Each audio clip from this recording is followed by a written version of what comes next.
काजल एक सप्ताह के बाद अपने मायके आई थी। पिछले 7 दिनों में काजल के पति ने उसे संतुष्ट नहीं कर पाया था। वह मछली की तरह तड़प रही थी, पर उसके पति को उसकी तड़प समझ ही नहीं आ रही थी, क्योंकि काजल का पति नामर्द था। जब यह बात काजल को पता चली तो उसे बहुत दुख हुआ। वह अपने मायके में आकर अपने पुराने बॉयफ्रेंड को फ़ोन लगाती है तो उसका प्रेमी फ़ोन उठाकर बोला, अब फ़ोन क्यों कर रही हो। इस बात पर काजल ने उससे सॉरी बोला, यार शादी में बिजी थी इसलिए फ़ोन नहीं कर पाई, तुम नाराज़ क्यों हो। सोनू ने अपनी गुस्सा को जाहिर करते हुए बोला, पिछले 7 दिनों से तुमने मुझे एक बार भी फ़ोन नहीं किया।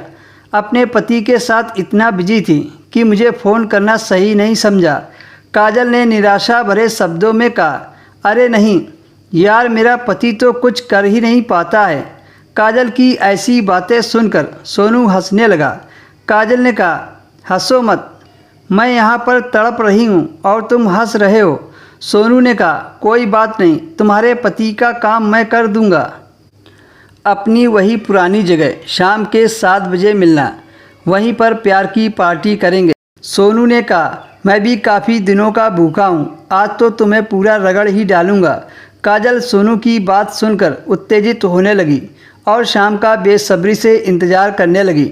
शाम को 7 बजे काजल घर से लोटा लेकर निकल पड़ी।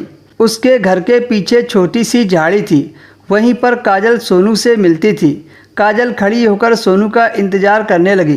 कुछ ही देर में सोनू वहां पर आ गया और आते ही काजल को बाहों में ले लिया और फिर सोनू ने अपना गमछा ज़मीन पर बिछा दिया और काजल को बैठा दिया। अब दोनों एक दूसरे को होंठों को बुरी तरह चूमने लगे। काजल ने सोनू के रिमोट पर हाथ रखा तो वह बड़ा हो चुका था। उसने रिमोट को बाहर निकाला और हाथ में लेकर खेलने लगी। जब सोनू पूरी तरह से गर्म हो गया तो उसने काजल को लिटाकर ज़ोर ज़ोर से धक्का देने लगा। प्यार के समंदर में वह कई बार डूब गई।